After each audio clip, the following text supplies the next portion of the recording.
लद्दाख, जिसकी जमीन पर आसमान में होने का फील आता है, जहां किले, रेतीले पहाड़, लो ऑक्सीजन वाले हाई एटीट्यूड के पास और उन पर बाइक राइड करने वाले लोग मिलते हैं। ये है लद्दाख, जहां मैं घुमाने वाला हूँ लेह की सिटी से लेकर खूबसूरत पंगोंग लेक और इस दौरान पड़ने वाले दुनिया के हाईएस्ट मोटरेबल पास में से एक खरदुंगला और ढेरों प्लेसेस। और साथ में मिलेगी रोड ट्रिप की कंप्लीट डिटेल्स, कब रूट ओपन होता है, बजट, आइटनरी, फैमिली के साथ कैसे ट्रैवल कर सकते हैं, सेल्फ टूर कैसे कर सकते हैं और भी बहुत कुछ। तो शुरू करते हैं लद्दाख का ये एडवेंचरस सफर। लद्दाख में पहले दिन आकर बस रेस्ट करना चाहिए, क्योंकि ये काफी हाई एटीट्यूड पर है और बॉडी को यहाँ के वेदर और एनवायरनमेंट के अकॉर्डिंग एडजस्ट करना होता है। इसलिए पहले दिन आप यहाँ की लोकल प्लेसेस कवर कर सकते हैं और स्टार्ट कर सकते हैं लेह की मार्केट से। लेह का ये मार्केट सिर्फ एक शॉपिंग प्लेस नहीं, बल्कि ये लद्दाख की कल्चर और हेरिटेज का एक अनोखा मिक्सचर है। यहाँ आपको Tibetan handicrafts, pashmina shawls, carpets और लोकल सोवेनिर्स देखने को मिलेंगे। साथ में ड्राई फ्रूट्स, लोकल फूड और काफी कुछ। लेह मार्केट एक पूरा एक्सपीरियंस है। यहाँ की वाइब्स, यहाँ के लोग और यहाँ की चीजें, सब कुछ यूनिक है।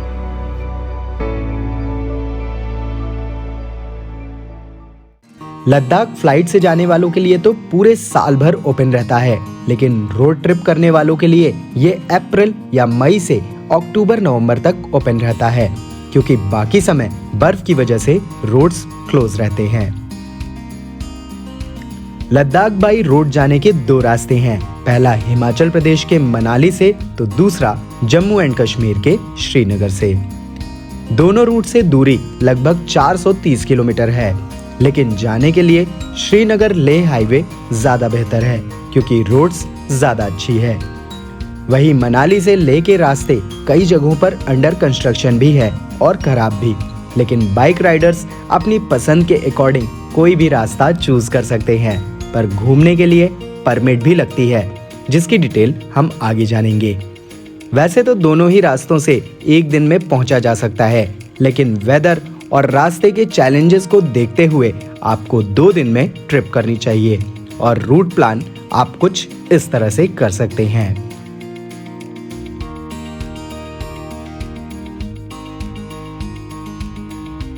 बाइक से इस रोड ट्रिप में आपका 2 से 2,500 रुपए तक का फ्यूल का खर्च हो सकता है। लेह मार्केट से कुछ कदम दूर ही आपको लेह पैलेस भी देखने को मिलता है। लेह पैलेस 17वीं शताब्दी में बना था। ये महल कभी नामग्याल राजवंश का शाही महल हुआ करता था। यहाँ की दीवारें आज भी उस जमाने की कहानियां बयान करती हैं। अब इसे एक ऐतिहासिक धरोहर के रूप में जाना जाता है। यहाँ से आप पूरे लेह शहर का शानदार नज़ारा देख सकते हैं। हिस्टोरिकल प्लेसेस पसंद हो या फिर नहीं, ये प्लेस आपको जाना चाहिए, क्योंकि यहाँ का आर्किटेक्चर देश के बाकी हिस्टोरिकल प्लेसेस से काफी अलग है। लेह पैलेस से 4 से 5 किलोमीटर दूर है शांति स्तूप। शांति स्तूप लेह के खूबसूरत जगहों में से एक है। ये सफेद रंग का स्तूप 1991 में जापानी बौद्ध भिक्षुओं द्वारा बनाया गया था और इसे शांति और सद्भाव का प्रतीक माना जाता है। अगर आप यहाँ सनराइज या सनसेट के टाइम में आते हैं तो आपको एक अद्भुत नजारा देखने को मिलेगा। वैसे सिटी में हमारी आइटनरी एक और दिन की थी, पर उसके पहले दूसरे दिन हम जाने वाले थे लद्दाख के खरदुंगला पास होते हुए नुब्रा वैली के सफर पर। लेकिन यहाँ जाने का मजा है बाइक से, जो लद्दाख में आपको बाइक के मॉडल के अकॉर्डिंग लगभग 1200 से 2000 रुपए पर डे में मिल जाती है। लेकिन यहाँ एक बात ध्यान देना चाहिए कि आप केवल लद्दाख नंबर की बाइक से ही यहाँ की प्लेसेस एक्सप्लोर कर सकते हैं। हिमाचल या कश्मीर की रेंटेड बाइक यहाँ लोकल्स अलाउ नहीं करते, पर अगर आपकी प्राइवेट बाइक देश के किसी भी लोकेशन की हो तो कोई प्रॉब्लम नहीं होती। लेह से नुब्रा वैली लगभग 130 किलोमीटर है, लेकिन लेह से निकलते ही आपकी गाड़ी लगातार ऊंचाइयों को छूना शुरू कर देती है, क्योंकि लेह से लगभग 40 किलोमीटर दूर पड़ता है खरदुंगला पास, जिसके रास्ते बर्फ से लदे हुए थे। खरदुंगला पास सी लेवल से लगभग 5,600 मीटर की हाइट पर है, जहां आर्मी के जवानों का बेस पॉइंट भी है। यहां ऑक्सीजन की कमी होती है तो ठंड की अधिकता, इसलिए थोड़ा वक्त गुजार के आप आगे बढ़ सकते हैं नुब्रा वैली के लिए। लद्दाख के साथ प्रॉब्लम यह है कि यहाँ के लिए काफी प्लानिंग, बुकिंग, परमिट अरेंजमेंट जैसी कई चीजें करनी पड़ती हैं, और अपना समय बचाकर इन चीजों की हेडेक नहीं लेना चाहते तो आप पैकेज लेना प्रेफर करें, जो आपको ऑलमोस्ट कस्टमाइज बुकिंग के ही प्राइस में मिल जाती है। और पैकेज के लिए कोई रिलायबल ट्रैवल एजेंसी सर्च कर रहे हैं तो आप महाराजा ट्रैवल से बुकिंग करवा सकते हैं, जिनसे आपको काफी अच्छी सर्विसेज भी मिल जाएंगी,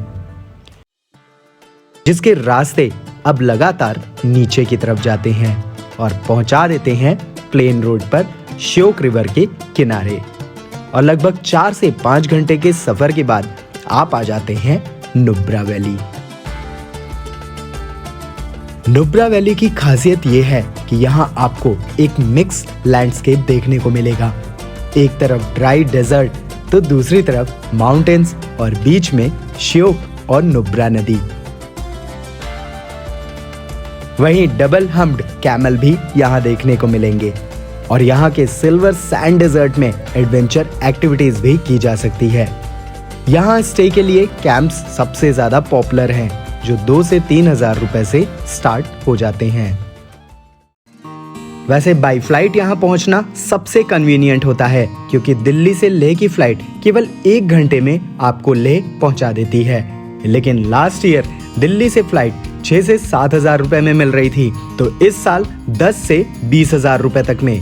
हालांकि दिल्ली से श्रीनगर बाई ट्रेन, बस या फ्लाइट से पहुंच के आप 6-7 हजार रुपए में श्रीनगर से लेह की फ्लाइट ले सकते हैं। वैसे लेह का सीजन आने पर शायद आपको दिल्ली से ही 6 से 7 हजार रुपए में फ्लाइट मिल जाए, इसलिए फ्लाइट प्राइस भी चेक करते रहें। तीसरे दिन सुबह 7 से 8 बजे तक आप पास के ही दीक्षित मोनेस्ट्री होते हुए पंगोंग लेक के लिए जा सकते हैं, जो यहाँ से 200 किलोमीटर दूर है। लेकिन सेम डे पहुंचना मुश्किल होता है, क्योंकि रास्ते बहुत चैलेंजिंग है। इसलिए आपको 125 किलोमीटर दूर दुर्बुक में ही स्टे करना चाहिए, और यहाँ आपको 1,500 रुपए तक में स्टे मिल जाते हैं। 4th डे लद्दाख की सबसे खूबसूरत होने वाली थी, और दुर्बुक से केवल 50 से 60 किलोमीटर दूर ही पंगोंग लेक पड़ता है, जिसके रास्ते लद्दाख की असली ब्यूटी से आपको मिलाते हैं, जहां पहुंचने में लगभग 2 घंटे लग जाते हैं।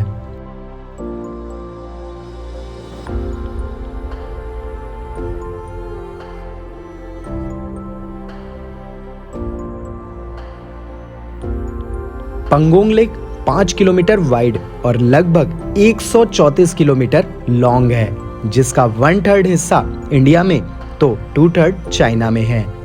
लेक समर में वेदर के अकॉर्डिंग अलग अलग कलर्स में भी दिखती है, वहीं विंटर में ये फ्रीज भी हो जाती है। लेक के पास ही वो 3 इडियट्स वाली पिक भी क्लिक करवाने के ऑप्शंस मिलते हैं। वैसे यहाँ पर भी स्टे के लिए होम स्टे अवेलेबल हैं, जो 1,500 से 2,000 रुपए से स्टार्ट हो जाते हैं। लेकिन यहाँ काफी ठंड होती है, इसलिए ये आपकी चॉइस है, पर आप वापस दुर्बुक में स्टे कर सकते हैं। दिल्ली से लेह की डायरेक्ट बस भी चलती है, जो लगभग 1,700 रुपए में आपको 33 आवर्स में लेह पहुंचा देती है, जो कि ऑर्डिनरी नॉन एसी नॉर्मल बस होती है और मनाली होते हुए जाती है। अगर आप शेयरिंग बस देख रहे हैं तो मनाली के मॉल रोड से 3 से 4 हजार रुपए पर पर्सन के देकर आप बाई ट्रैवलर भी जा सकते हैं, जो लगभग 16 से 18 घंटे में लेह पहुंचा देती है। वहीं शेयरिंग कार के 5 से 7 हजार रुपए और प्राइवेट कार की साइज के अकॉर्डिंग 20 से लेकर 40 हजार रुपए तक लग सकते हैं। लेकिन लद्दाख का एडवेंचर जब बाइक से होता है तो कई चैलेंजेस भी आते हैं, जिनमें सबसे पहले आता है बाइक का खराब होना। तो इससे बचने के लिए यहाँ ग्रुप में ट्रैवल करना चाहिए, और अगर ग्रुप में नहीं कर रहे हैं तो रोड्स पर यहाँ बैकअप व्हीकल्स घूमते रहते हैं जो हेल्प करते हैं, लेकिन इस हेल्प के बदले 5 से 10 हज़ार रुपए तक वो चार्ज करते हैं। इसलिए इसके लिए प्रिपेयर ही रहें। और सपोज आपकी कार खराब हो जाती है तो उसके 40 से 50 हज़ार रुपए तक देने पड़ सकते हैं। इसलिए अपनी 4 व्हीलर से आना तो अवॉइड ही करें। 5th डे आप दुर्बुक से वापस लेह के लिए जा सकते हैं, और इस रास्ते में चांगला पास भी पड़ता है, जहां कई बार आपको समर में भी स्नोफॉल देखने को मिल सकती है। दुर्बुक से लेह लगभग 100 किलोमीटर दूर है और 3 से 4 घंटे पहुंचने में लग सकते हैं। लद्दाख में गुरु नानक देव जी भी तपस्या किए थे, और इसका प्रमाण मिलता है यहाँ के पत्थर साहिब गुरुद्वारे में। कहते हैं यहाँ के लोगों को उस वक्त एक राक्षस परेशान किया करता था, और जब गुरु नानक देव जी यहाँ तपस्या कर रहे थे तो उस राक्षस ने एक बड़ी सी पत्थर उनके ऊपर फेंक दी थी। लेकिन वो पत्थर गुरु नानक देव जी के शरीर से टकराकर मोमबत्ती जैसा नरम हो गया था, और उनका शरीर उस पत्थर में छप गया। सभी गुरुद्वारों की तरह यहाँ पर भी लंगर चलता है, और इंडियन आर्मी भी यहाँ देख रेख और सेवा करती है। पत्थर साहिब लेह से 23 किलोमीटर दूर है, और 6वें दिन आप इसको अपनी आइटनरी में ऐड कर सकते हैं। और यहाँ से 10 किलोमीटर और आगे संगम पॉइंट पर भी आपको जाना चाहिए, जहाँ ब्यूटीफुल व्यूज के साथ राफ्टिंग भी किया जा सकता है, और लद्दाख की आइकॉनिक पिक्चर्स क्लिक कराने के लिए ये जगह परफेक्ट है। 7th डे आराम से आप यहाँ से वापस अपने घर के लिए निकल सकते हैं। लद्दाख में घूमने के लिए इनर लाइन परमिट की भी नीड होती है, जो आप इस वेबसाइट से ले सकते हैं, और जो आइटनरी और प्लेसेस बताई हैं उसके अकॉर्डिंग लगभग 400 रुपए की काउंसिल डेवलपमेंट फीस देनी पड़ती है। लद्दाख यूनियन टेरिटरी है, और लेह और कारगिल दोनों ही यहाँ की कैपिटल है, पर लद्दाख का असली रूप लेह सिटी में ही दिखता है, तो यहीं से ट्रिप की शुरुआत करनी चाहिए। वैसे लद्दाख के अंदर कार से घूमने के लिए आप महाराजा ट्रैवल से कनेक्ट कर सकते हैं, जो कार के साथ नुब्रा, पंगोंग, लेह जैसी जगहों पर होटल का भी अरेंजमेंट कर देंगे, और आइटनरी बना के आपकी पूरी ट्रिप आसानी से करवा देंगे। और फैमिली के साथ जा रहे हैं तो पैकेज प्री बुक करके ही जाएं, ताकि वहां जाकर आपको कोई प्रॉब्लम फेस ना करनी पड़े, क्योंकि कई जगहों पर नेटवर्क और लोकेशन की दिक्कत होती है। पर पैकेज में लोकल ड्राइवर होता है तो गाइडेंस भी मिलेगी और सेफ्टी भी रहेगी। पैकेज में generally hotel, meals, transportation, sight seen और इनर लाइन परमिट इंक्लूड होता है। बहुत से लोग लद्दाख के अंदर पब्लिक ट्रांसपोर्ट का ऑप्शन भी ढूंढते हैं, तो वो आपको लेह के बस स्टैंड से जरूर मिल जाएंगे, लेकिन ये केवल सोलो ट्रैवलर्स या लो बजट ट्रैवलर्स के केस में ही अच्छा ऑप्शन होगा, क्योंकि इसकी टाइमिंग नॉर्मल टूरिस्ट के हिसाब से नहीं होती, और ना आपकी एग्जैक्ट लोकेशन पर ड्रॉप कर सकते हैं, और कंफर्ट भी नहीं होता। लद्दाख की हेल्थ एडवाइजरी के अकॉर्डिंग आपको यहाँ आने से 48 आवर्स पहले किसी हाई एटीट्यूड एरिया में एक्लिमेटाइज होना चाहिए। डायमॉक्स की 250 mg टैबलेट दिन में 2 बार लेनी चाहिए। 2 से 3 लीटर पानी पर डे कंज्यूम करना चाहिए, और भी कई बातों का ध्यान रखना चाहिए, जो आप इस वेबसाइट पर चेक कर सकते हैं। लद्दाख में घूमने का खर्च डिपेंड करता है कि आप कार से घूम रहे हैं या बाइक से, और दोनों के खर्च मैं आपको अलग अलग बताऊंगा।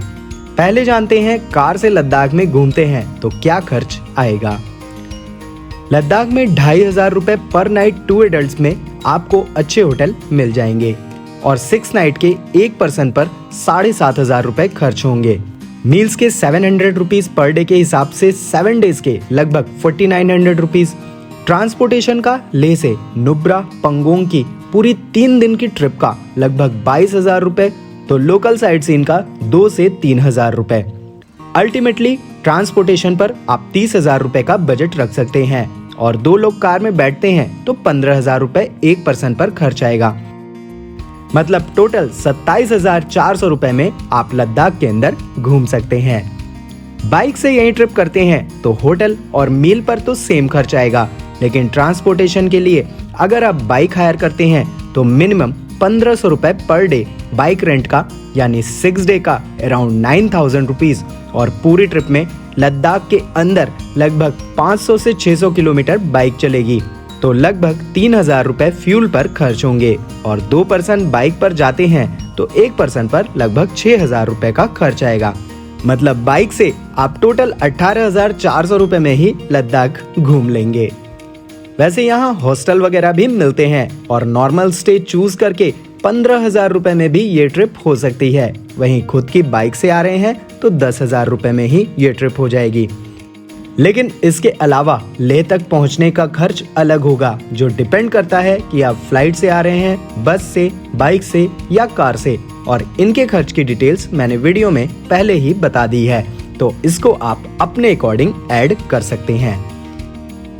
लद्दाख में मोबाइल नेटवर्क लेह में तो अच्छा मिलता है, लेकिन इसके आउटर पार्ट्स में नेटवर्क तो रहता है पर नेट काफी स्लो या फिर कई बार बिल्कुल ही नहीं रहता है। लद्दाख में लेह हो या नुब्रा या पंगोंग, सभी जगह वेज रेस्टोरेंट के ऑप्शन मिल जाते हैं। वही लैंग्वेज की बात करें तो यहाँ सभी हिंदी या इंग्लिश समझते हैं, तो लैंग्वेज इशू भी नहीं आता है। अल्टीमेटली लद्दाख फैमिली के साथ घूमने के लिए पैकेज लेना चाहिए और फ्लाइट से जाना चाहिए। ये कॉस्टली भले पड़ेगा, लेकिन ये यहाँ घूमने का सबसे सेफेस्ट ऑप्शन है, क्योंकि यहाँ पर वेदर और नेचर के काफी चैलेंज होते हैं। लेकिन एडवेंचर लवर हैं तो यहाँ के लिए बाइक ट्रिप लोगों के लिए फेवरेट आज भी है। तो ऐसी ही वीडियोस के लिए चैनल को सब्सक्राइब और वीडियो को लाइक और शेयर करना ना भूलें।